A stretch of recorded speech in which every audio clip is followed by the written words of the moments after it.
19 दिन तक फूलन देवी के साथ लगभग 1000 बार दुष्कर्म होता है। बच्चा हो, बूढ़ा हो या जवान हो, सभी ने फूलन देवी के जिस्म को जानवर की तरह नोचकर खाने का काम किया। किसी को भी फूलन देवी पर तरस नहीं आया। उसके बाद बेहमई गांव में राजपूत समाज के लोग पंचायत करते हैं और इस पंचायत में फैसला होता है कि फूलन देवी को पूरा गांव नंगा घुमाकर कुआं पर पानी भरवाया जाए।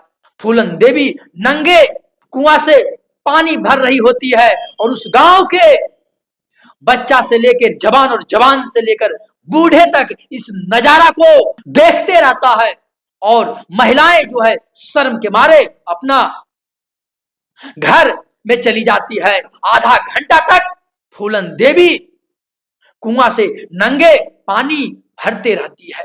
प्यासा क्या नहीं करता है। और फूलन देवी अपने ऊपर हुए अत्याचार का बदला लेने के लिए वो ललायित थी।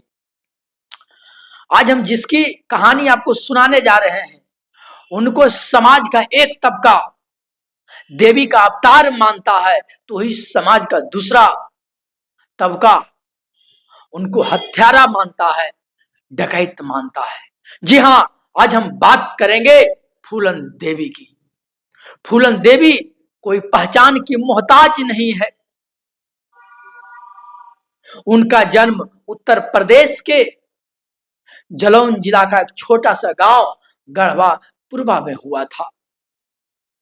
उनका पिता एक साधारण किसान थे। फूलन देवी अपने भाई बहन में दूसरे नंबर पर थी। उनके पिता के पास मात्र 1 एकड़ जमीन था। उसी जमीन पर खेती कर अपने पूरा परिवार का लालन और पालन करते थे। फूलन देवी बचपन से ही साहसी और निडर थी।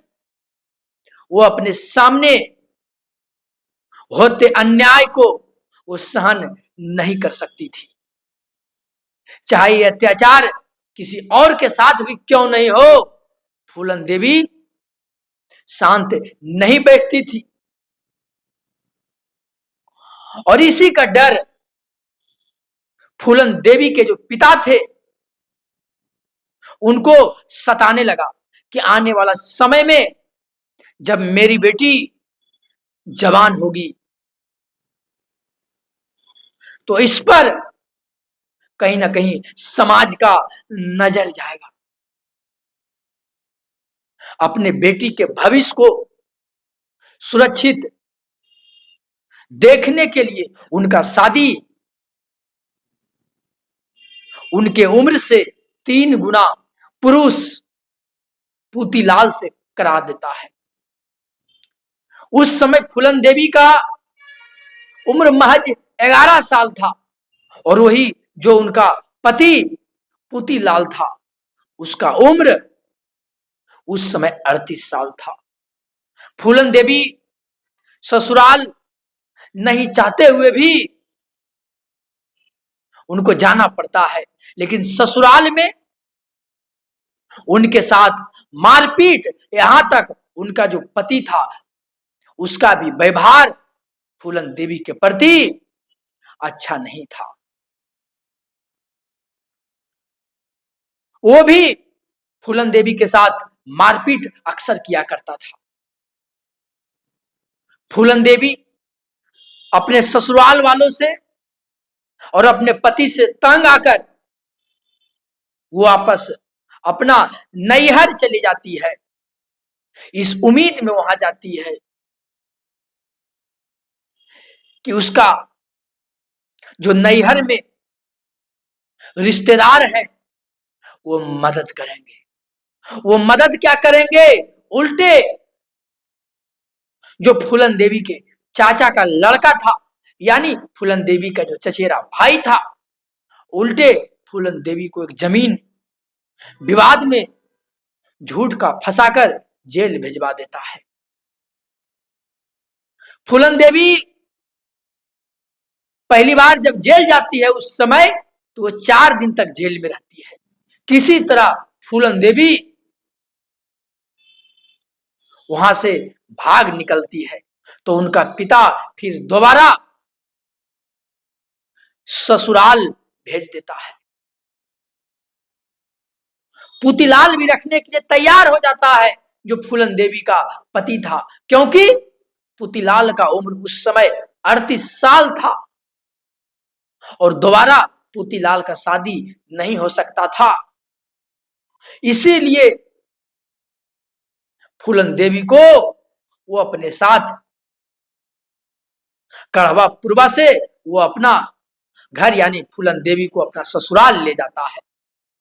लेकिन फिर वही बात, फूलन देवी के साथ दोबारा मारपीट अत्याचार करता है।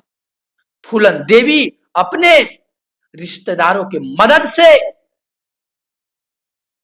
वो बिहार के जंगलों में पहुंच जाती है और ठान लेती है कि जो उसका शादी महज 11 साल के उम्र में 3 गुना से ज्यादा उम्र के व्यक्तियों से होता है, आज के बाद ऐसा किसी और लड़की के साथ हम नहीं होने देंगे। ये अत्याचार हम किसी लड़कियों के साथ नहीं होने देंगे। बिहार के जंगलों में जब फूलन देवी पहुंचती है, उस समय फूलन देवी का उम्र 20 साल होता है और बिहार के जंगलों में जो डाकुओं का सरदार था उस समय बाबू गुर्जर था। बाबू गुर्जर का नजर फूलन देवी पर पड़ता है और वो गलत नजर से फूलन देवी को पाने का कोशिश करता है। उसी गैंग में एक विक्रम मल्लाह नाम का डाकू था। विक्रम मल्लाह बाबू गुर्जर का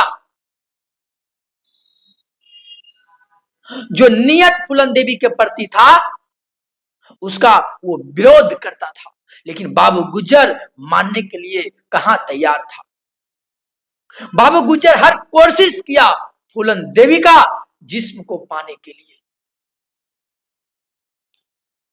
विक्रम मल्लाह ये अपने सामने ये अत्याचार को होता नहीं देख सकता था और एक दिन विक्रम मल्लाह बाबू गुर्जर का हत्या कर देता है।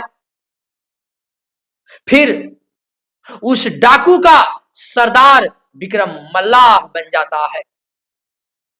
विक्रम मल्लाह फूलन देवी के धीरे धीरे नजदीक आने लगता है और फिर विक्रम मल्लाह और फूलन देवी एक दूसरे को प्यार करने लगते हैं। उसी गैंग में राजपूत समाज के 2 भाई श्री राम और लाला राम चोरी के मामले में जेल में बंद था।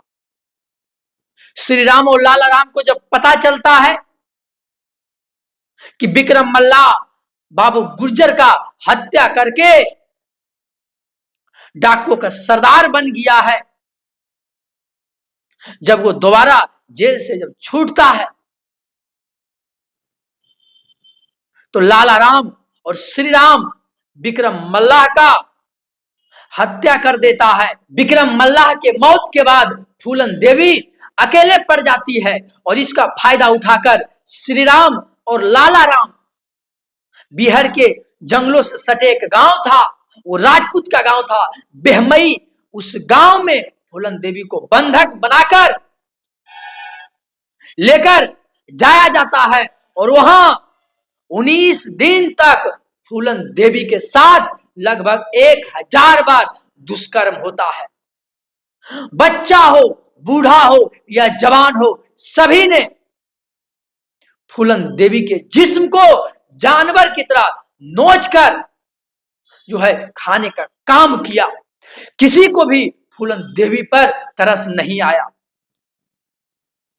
उसके बाद बेहमई गांव में राजपूत समाज के लोग पंचायत करते हैं और इस पंचायत में फैसला होता है कि फूलन देवी को पूरा गांव नंगा घुमाकर कुआं पर पानी भरवाया जाए। पंचायत का फैसला का पालन करते हुए उस गांव के लोग फूलन देवी को नंगा कर देता है और पूरा गांव नंगा घुमाता है। उसके बाद फूलन देवी के हाथ में एक घड़ा देता है और कहता है कि जाओ उस कुआं से पानी भरो। फूलन देवी नंगे कुआं से पानी भर रही होती है और उस गांव के बच्चा से लेकर जवान और जवान से लेकर बूढ़े तक इस नजारा को देखते रहता है और महिलाएं जो है शर्म के मारे अपना घर में चली जाती है। आधा घंटा तक फूलन देवी कुआं से नंगे पानी भरते रहती है। उसके बाद बिहार के जंगलों में जो फूलन देवी का गिरोह का जो लोग थे उसको पता चलता है कि वो बेहमई गांव में बंधक बनाई हुई है। उसके बाद मान सिंह मल्लाह अपने गैंग को लेकर आता है और फूलन देवी को वहां से छुड़ाकर ले जाता है। उसके बाद फूलन देवी अपने ऊपर हुए अत्याचार का बदला लेने के लिए वो जो है तत्पर थी, लेकिन मान सिंह मल्लाह सलाह देता है कि समय आने दो, समय आने के बाद हम एक एक करके हम बदला लेंगे। फूलन देवी और मान सिंह अपने गिरोह को जो है धीरे धीरे मजबूत करता है। उसके बाद समय आता है 14 फरवरी 1981। जी हां, 14 फरवरी 1981 का दिन हमेशा हमेशा के लिए इतिहास के पन्नों में दर्ज हो गया। 14 फरवरी 1981 की शाम को फूलन देवी के गिरोह के जितने भी लोग थे वो पुलिस के भेष में आते हैं और बेहमई गांव को चारों तरफ से घेर लेते हैं। उस गांव में एक राजपूत समाज के घर में शादी हो रहा था। प्यासा क्या नहीं करता है, और फूलन देवी अपने ऊपर हुए अत्याचार का बदला लेने के लिए वो ललाहित थी। पहचान कर एक एक राजपूत समाज को उसी कुएं के पास लाता है जिस कुएं के पास फूलन देवी को नंगा करके पानी भरवाया गया था। और लाइन में 22 राजपूतों को फूलन देवी खड़ा करती है। उसके बाद फूलन देवी अपने ऊपर हुए अत्याचार का बदला लेने के लिए लाइन में खड़ा 22 राजपूतों का गोलियों से छलनी कर देती है और उसके बाद ये खबर जो है पूरा हिंदुस्तान में करंट की तरह फैल जाता है। इस हत्या के बाद हिंदुस्तान के जो शोषित वंचित समाज था, ये घटना के बाद हिंदुस्तान के शोषित वंचित समाज फूलन देवी को अपना देवी का अवतार मानने लगता है। कोई फूलन देवी को पूजने लगता है, तो ही समाज के दूसरा तबका फूलन देवी को हत्यारा मानता है। उस घटना के बाद फूलन देवी जैसे हिंदुस्तान में अनेकों महिलाएं थी जिसके ऊपर अत्याचार हो रहा था। उस घटना के बाद उस महिलाओं में ताकत बढ़ा, उस महिलाओं में हिम्मत आया कि हम अपना लड़ाई खुद लड़ सकते हैं। आप फूलन देवी के बारे में क्या सोचते हैं? आप फूलन देवी के बारे में क्या राय रखते हैं? आप हमारे कमेंट बॉक्स में लिखकर अपनी राय दीजिए। मेरा नाम था इंजीनियर अरविंद और आप देख रहे थे BH न्यूज।